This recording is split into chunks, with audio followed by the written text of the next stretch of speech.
why don't you just give me a little rundown on why you ended up or how you ended up with English Cockers? Because they're just not that common out there. Right. So I'd say it was accidental and we got duped into a good sales pitch. So what I mean by that is I didn't set out to be like, what obscure dog breed can I run where people are like, what is that? And, what does it do? Like, I'm not, I've run labs before. The last one we had died when I was in high school. So there was a long period without dogs. So we were doing some work. My wife and I were doing some work with Dan Erkey, who's a trainer in Illinois. And while we were there, we'd been there in the past and had seen the Cockers, and I'd actually never even heard of them. Saw the dogs work in the summertime, and we went back, and it was like March, and my wife was about 4 months pregnant at the time.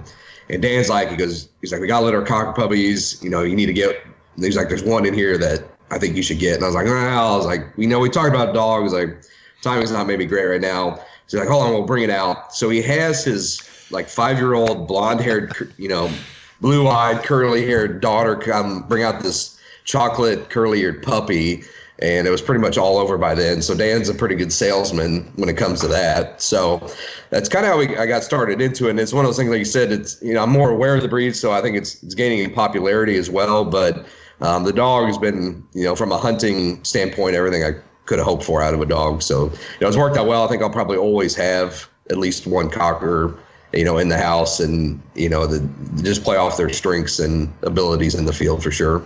So what's interesting to me about that, you've had labs in the past, you've ran through some dogs, and through my role at Gun Dog Magazine, I've interviewed a pile of people who are into sort of obscure breeds or popular in the moment or whatever. Right. And a lot of them stay that way for a reason. And so you mentioned that the English Cockers are getting more popular, and I agree. I see them, I go to the game fair every year and speak or whatever, and I start to see them more.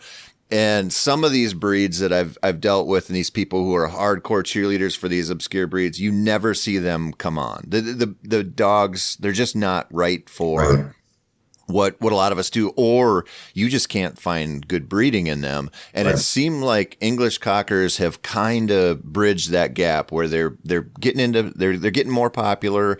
You can find good breeding because, correct me if I'm wrong here, but I think that, they, like most sporting dog breeds, with if there's poor breeding in there, they run into some genetic issues like the Labs, Goldens, the other breeds. So you got to be careful about that, huh? Yeah, so it's one of those things. I think the breeding is held up with the Cockers, mainly because it's not. I wouldn't necessarily recommend one as your house dog, to the extent of just the activity level of the dog, especially more on the sporting side. Now, there's different offshoots of even I've seen the English Cockers as far as ear and hair length to, different things. But what these are more referred to as the field bred version. So it's, hunting lines. Their coats are generally shorter. They don't typically have a lot of feathering, which is nice too, as far as brushing out. And the intensity level is really high. So it's one of those things that the breed, I think, is still kept on the standard of this is a hunting dog first, and you see that quality, and I'd say the breeding as well. So I think that's what's held up. I mean, it's one of the oldest hunting, dog breeds there is. Very popular. Deal with some people in the UK that have them, and it's more commonplace over there to own one. A little more strict on, I'd say, how they, the dogs perform and some of the standards. But yeah, it's exciting to see. I think the attention to the dog, but I hope that. It's one of those things, I like to be popular and known, but not to the point of we just start cranking out puppies for the sake of having them. So well, and that's the danger with those dogs. I mean, they remind me a lot of a golden retriever because, if you look at Goldens, you see the show breeding in so many of them. And if you're a hunter, you don't want that. You want the field bred Golden with a short coat, and it looks like an athlete, and it's small.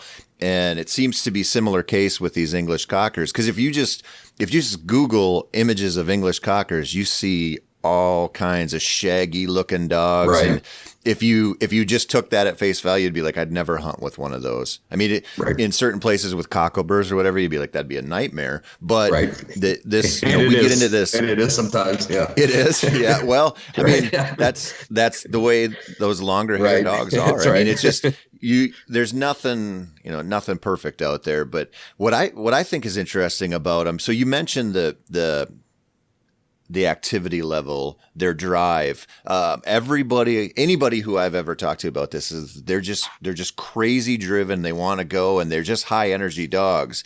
And so that's an asset for a hunter. It sucks at home though sometimes, right? Yeah. Yeah, and I would say, like, so the older male I have, Bosco, he's 6, and if I could like characterize his personality to like a human, I'd say it's like, the kid like who's super active, like really means well, but just never slows down or is quiet. Like that's what I would compare like his personality to. Like even, at the house, we keep him downstairs with no carpet and stuff down here.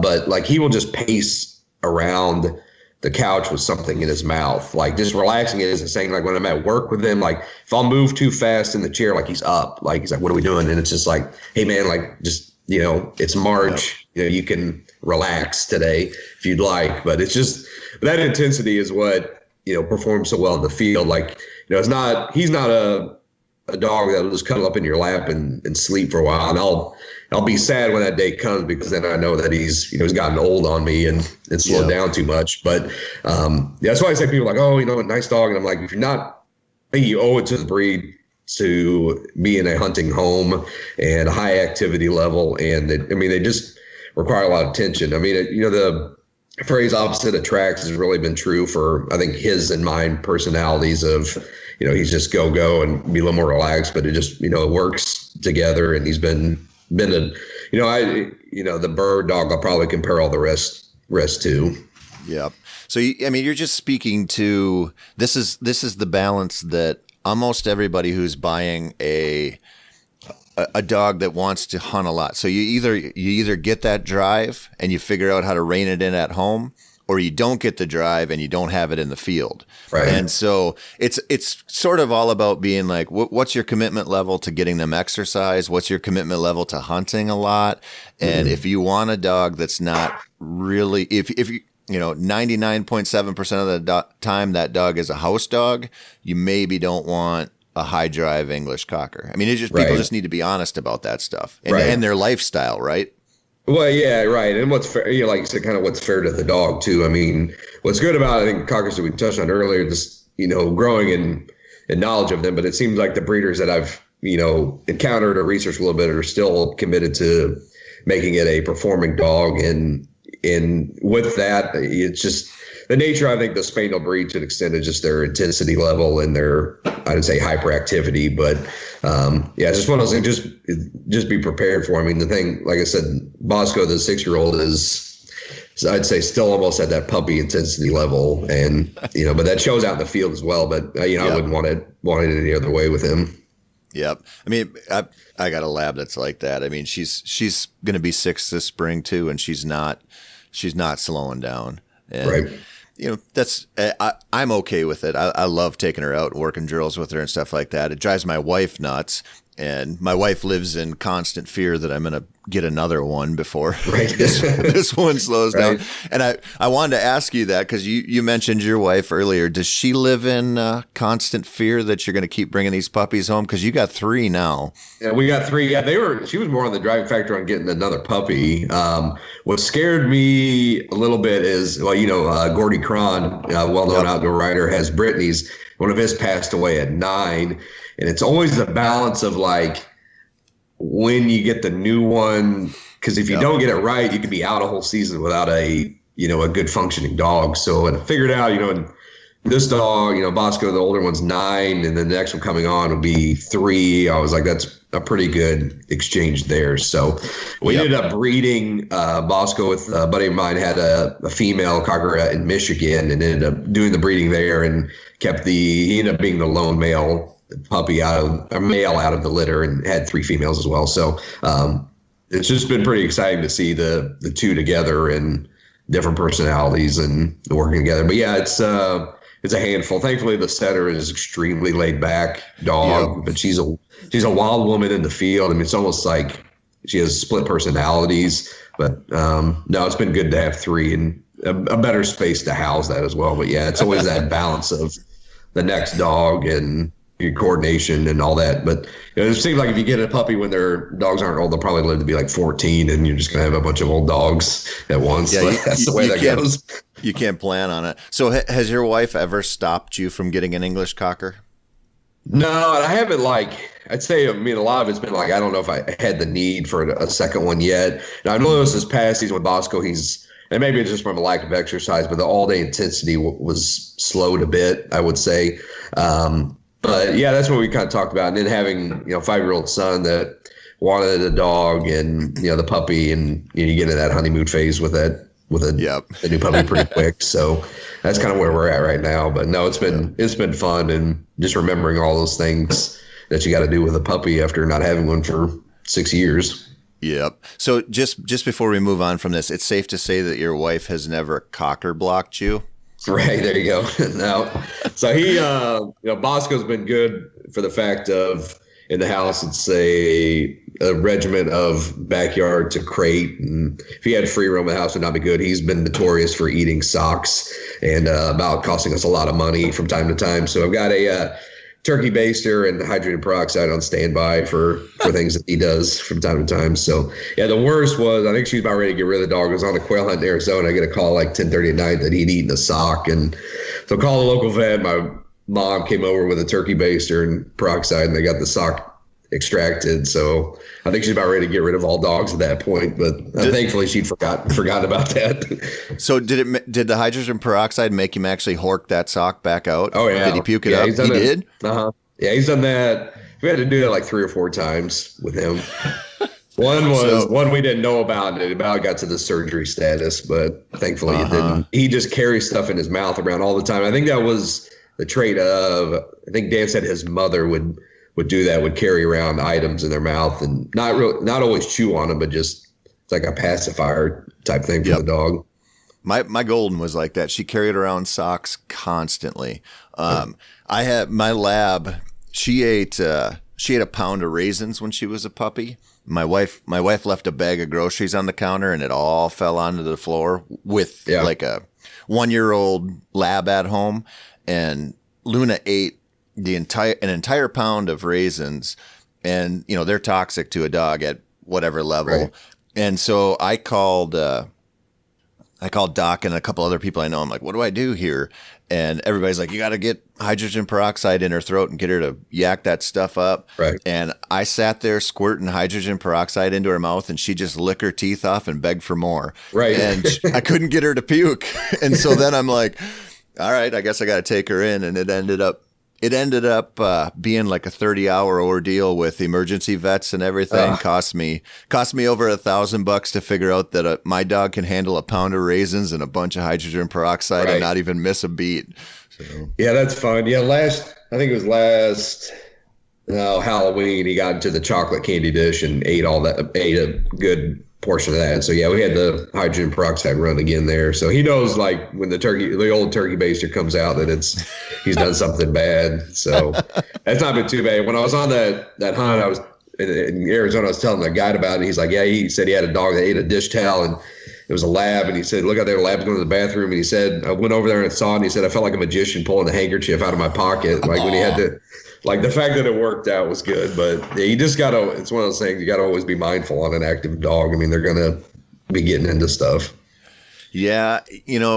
That anything that can bind them up and block them up like that is no bueno, but I'm just, and don't take advice from me on this, anybody who's listening to this, but it seems to me like dogs can get away with eating a lot of stuff they're not supposed to and survive just fine. It's kind of like, when my wife and I had our little girls, our twin girls, I was like, well, there's no way I'll be able to keep 2 babies alive. I'm just not qualified. And they're hardier than you think. And so are dogs, but you always got to be careful about that when they're, especially a high food drive dog or a dog that's just naturally getting into different stuff all the time. It's just what they do. So, This new pup you're training, this is a 4-month-old dog, right? Yes. 4-month ish. 4-month ish. Yep. Everything I've ever heard about them with these English cockers is they're really into praise and pleasing you, working together, developing that relationship. But I've heard they're pretty soft. Like you got to really kind of coax them. It's not like you're training a Chessie that you could come down on a little bit. Is that true?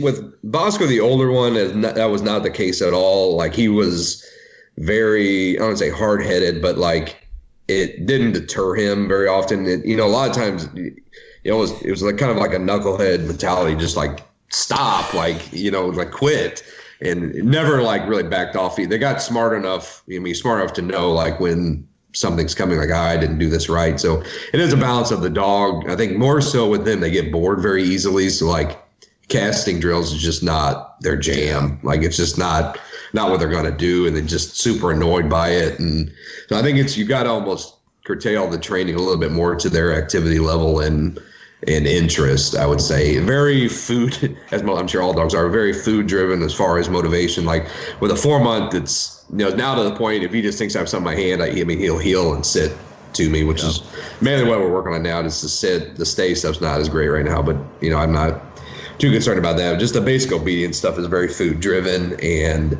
so you're doing a lot of treat training.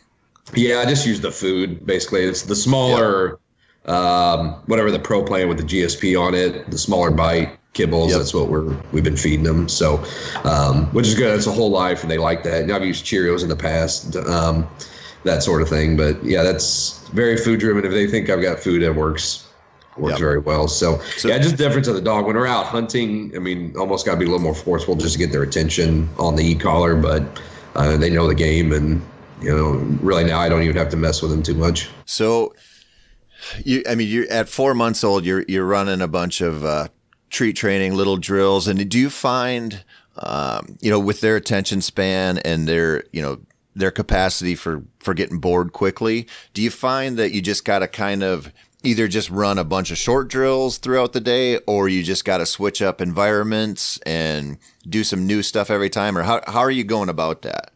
Yeah, so environments, I think with them is changing that has been a little difficult because they're like, oh, this is new. Like I got to check all this out real quick. So like now with the 4-month-old, it's just like, if I get like 8 recall heel sits, like I'm good with that for the day.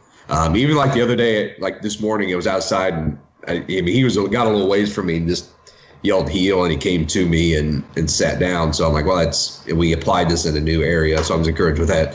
Same with like the retrieving stuff in the hallway. Like if I get a handful of enthusiastic ones at this point, like and then he peters down, and I'm good with that. So one of the things what Dan Erkey said, like always in on a successful drill, basically always in on a success, and then just call it a day. I'm not going to ask, at this point, I'm not going to ask the dog to, work with me for a half hour or so. Like we can just do some small stuff, and he knows a routine, and it's easy to get laxed on, I think, some of the obedience stuff pretty easily. So if you can just be consistent with that, whatever you're doing with the dog, I think is the big help for sure, especially on these high active breeds. Well, and you mentioned working in the house, and we always try to encourage people to look at, their life in a, every waking hour you've got, aside if you're off at work or something, if you're home, you can build in these little training drills, especially with a puppy that age. You're going to bring a dog home at 7 weeks, 8 weeks, whatever. And those formative months they're so important. And everybody thinks, well, I have to go, Saturday, I have to take this dog to the park for 3 hours and work training drills and all that BS. And at that age, you don't. You can go get in the hallway at night if that pup's active and do some, work on work on some retrieves. You can work on all kinds of stuff, or you feed that dog a couple times a day. You can work on stay. There's all these little things you can build in, and with a puppy that age, that 1 minute drill a bunch of times in a row over many, many days and weeks and months, that's what matters. And you can't stack it all into one session and just hope that dog's going to stick to it.